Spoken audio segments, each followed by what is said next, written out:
जिस वजह से ममता के ऊपर ही घर की सारी जिम्मेदारी आ गई। ममता का पति ठेले पर समोसे बेचता था। अब ममता ने इस काम को संभाल लिया, पर इतनी सारी जिम्मेदारियां, घर का काम, पति और बच्चों की जिम्मेदारी और ऊपर से बाहर का काम, अब वो हमेशा चिंता में रहने लगी। उसकी इसी चिंता का असर उसके बनाए समोसों पर भी पड़ने लगा था और उनका स्वाद बिगड़ता जा रहा था।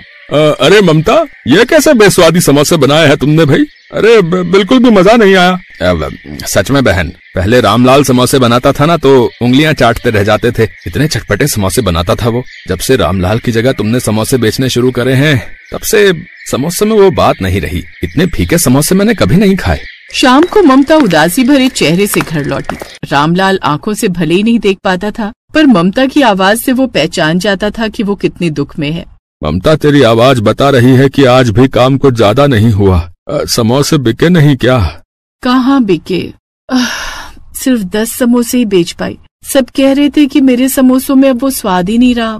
तो अगर ये काम नहीं हो पा रहा तो तू कुछ और कर ले ममता। क्या पता कोई और काम अच्छा हो जाए। मॉनसून का मौसम आ चुका था और हर दिन हल्की फुल्की बारिश होती रहती थी। ममता को उम्मीद थी कि बारिश में उसका काम अच्छा हो ही जाएगा। वो दिन भर थोड़ी बहुत समोसे बेचती और घर लौट आती। एक दिन बहुत मूसलाधार बारिश हो रही थी। लगता है ये बारिश आज रुकने वाली नहीं है और इतनी तेज बारिश में कोई ग्राहक भी नहीं आएगा। क्या करूँ, कुछ समझ नहीं आ रहा। इतने सारे समोसे बनाए हुए हैं, अगर नहीं बेचे तो बड़ा नुकसान हो जाएगा। मुझे एक बड़ी छतरी की जरूरत है, पर अगर खरीदने जाऊँ तो कम से कम 400-500 रुपए की आएगी। वो होते तो मैं खुद ही ठेला लेकर गली गली समोसे बेचने चली जाती। ममता भी सोच ही रही थी कि तभी एक बूढ़ा व्यक्ति ठंड से कांपता हुआ वहाँ आता है। बेटी, सुबह से मेरे परिवार ने कुछ नहीं खाया, थोड़ा कुछ खाने को दे दो, बड़ी दया होगी। बाबा चिंता मत करो, आज आपका परिवार भूखा नहीं रहेगा। मैं आपको कुछ समोसे दे रही हूँ, ले जाओ। मैं तो वैसे भी इतनी बारिश में समोसे बेचने नहीं जा सकती।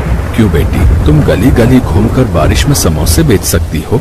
बाबा बेच तो लेती, पर कुछ दिनों से नुकसान ही हो रहा है। मुनाफा बिल्कुल भी नहीं है। अगर थोड़ी कमाई हो जाती तो कुछ ढकने का ले आती। आज भी सारे समोसे बारिश के पानी से गीले हो रहे हैं, कुछ ढकने का ही नहीं है।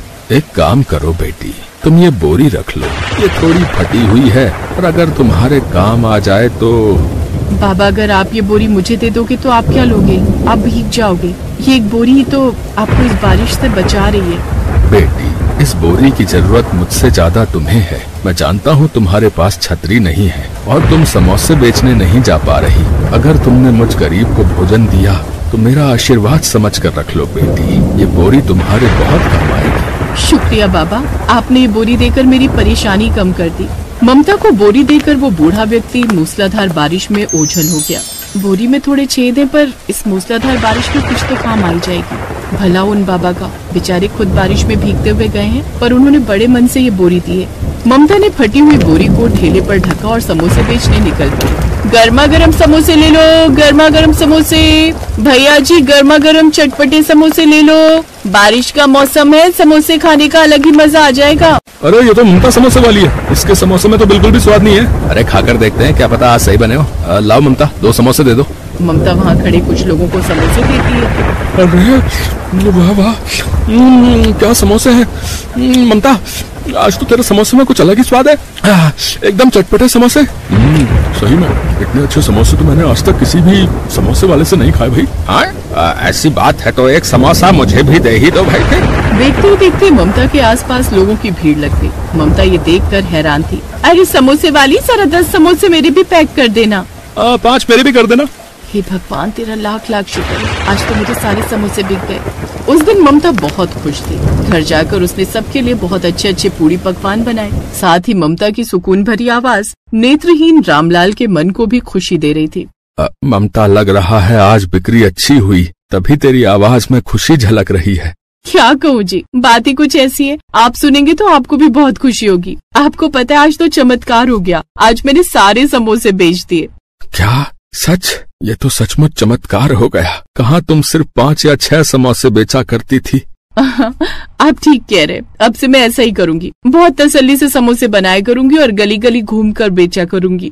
ममता अब रोजाना ही ज्यादा समोसे बनाकर बेचने के लिए निकल जाती थी। अब तो दिन पर दिन उसकी बिक्री बढ़ने लगी। धीरे धीरे ममता के समोसे सबको पसंद आने लगे और ज्यादा से ज्यादा लोग खाने लगे। ममता के पास अब पैसों की भी कोई कमी नहीं रह गई थी। एक दिन ममता ठेले को ढकने के लिए एक बड़ी छतरी खरीद लाई। उसने वो पुरानी बोरी को हटाकर नई छतरी लगा ली और समोसे बेचने निकल पड़ी। रास्ते में उसे बंधे हुए ग्राहक मिले, पर उस दिन किसी ने भी समोसे की तारीफ नहीं की, बल्कि सबने बुराई ही की। अरे कितने घटिया समोसे हैं, बिल्कुल बेस्वादी। ये पहले जैसे समोसे नहीं है भाई। बारिश के पानी में भीगे गीले गीले समोसे। बारिश के पानी में भीगे हुए समोसे खिलाकर बीमार करना है। मैंने तो छतरी भी लगा ली, फिर समोसे गीले कैसे हो गए? अब क्या करूं? आज समोसे किसी को पसंद नहीं आ रहे, बहुत नुकसान हो जाएगा आज भी। उस दिन सभी ग्राहकों ने ममता के सारे समोसे वापस कर दिए। ममता उदास मन से घर आ जाती है। कुछ दिनों तक ऐसा ही चलता रहा। ममता के समोसों की फिर से कम बिक्री होने लगी। ममता इस बात को बिल्कुल भी नहीं समझ पा रही थी। एक दोपहर ममता जब समोसे बेचने जाने लगी तो बारिश शुरू हो गई। ममता बड़ी छतरी निकालने लगी तो उसने देखा छतरी गायब है। अरे छतरी कहाँ गई? लगता है किसी ने चुरा ली। अब क्या करूं? इतनी तेज बारिश में तो मेरे सारे समोसे गीले हो जाएंगे। एक काम करती हूँ, आज वो बोरी डाल लेती हूँ, कुछ तो पानी से बचेंगे। उस दिन ममता वही फटी बोरी ढककर ठेला लेकर बाजार पहुँची। आज बारिश तेज थी तो वो एक पेड़ के नीचे खड़े होकर समोसे बेचने लगी। तभी एक पति पत्नी आई। उन्होंने ममता से समोसे लिए और फिर समोसे तो बहुत ही बढ़िया और चटपटे हैं। एक काम करो, एक समोसा और दे दो। अरे भाग्यवान, तुम और लोगी क्या?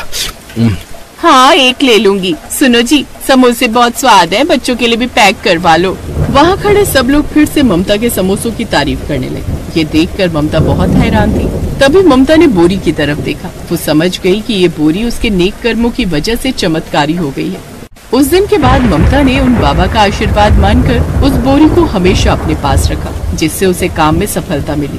ममता को उसके अच्छे कर्मों का फल मिला। ये कहानी हमें यही सिखाती है कि कभी कभी किसी के द्वारा आशीर्वाद में प्राप्त हुई वस्तु हमारा भाग्य उज्जवल कर देती है। इसलिए सदैव आशीर्वाद में मिली वस्तु को महत्व देना चाहिए और जरूरतमंद लोगों की भी मदद करते रहना चाहिए। न जाने कब किसका आशीर्वाद हमारा